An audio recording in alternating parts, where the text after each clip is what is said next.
All right, guys, welcome back. It's Free Tip Friday. Today's tip is going to blow your mind. I'm about to just brain dump a knowledge bomb on you. That sounded kind of gross, but it's going to be awesome. Okay.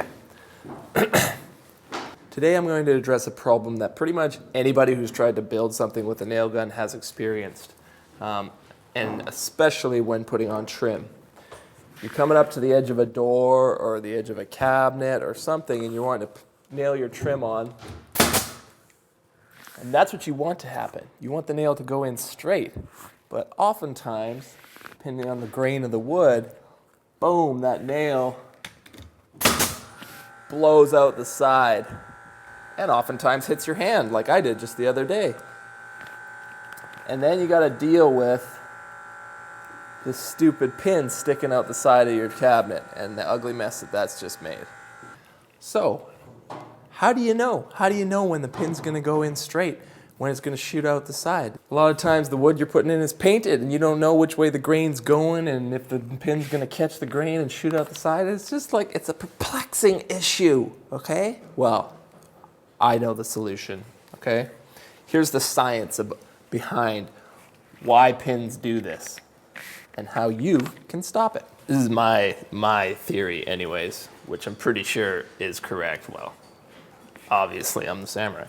What causes a pin to do this is oftentimes the wood grain.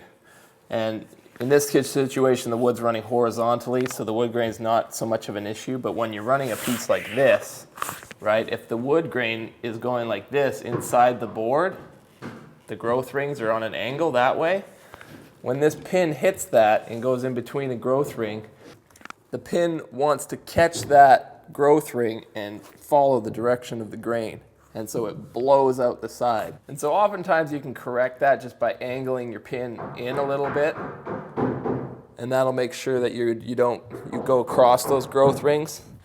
But oftentimes you got to catch a little bit of door jamb or a liner board, and you only got that little 3/4 inch or even less, and you actually have to make sure that you shoot right on the edge. And then that's when you get these blowouts that just drive you mental.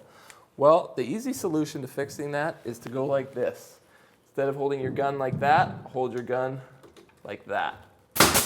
You're probably thinking, that's just baloney. Like, what difference does it make whether you hold your gun like this or like this?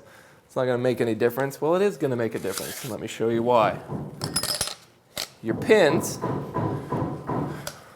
when they're made in the factory, if you look at a clip of pins, you can see that they grind a bevel on the edge of your pins.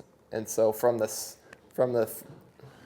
if you look at the profile, your pins have a point on them, like this, like a chisel tip.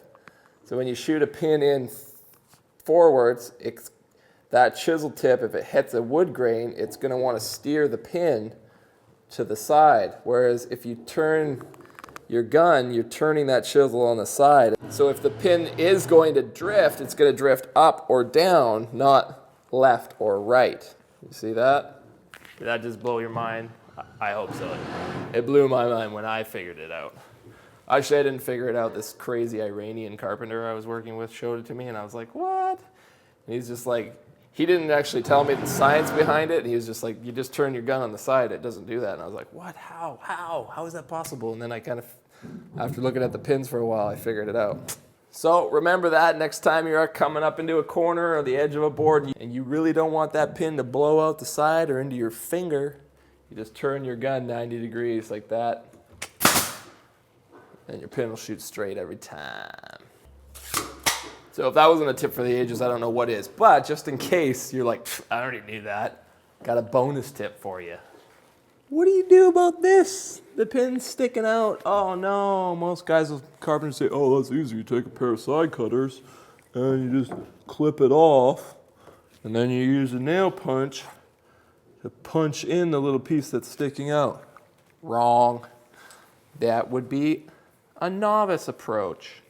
What you do is you take your side cutters and you just grab the end of the pin, and then you just start bending that sucker back and forth. It'll break off beneath the surface of the wood every single time. And that is a way easier fix than having to pound some ugly piece of metal that's half sticking out.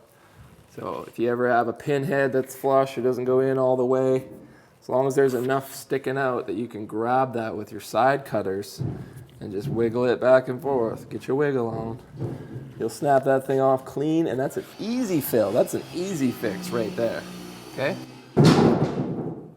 So that's the difference between a novice finishing carpenter and a professional. Some guys try to like grab the pin and then pry it out.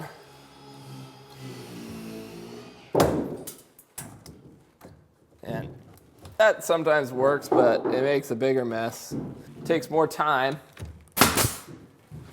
and it can easily backfire on you and make a big dent in the wood. Whereas this, wiggle, wiggle, wiggle.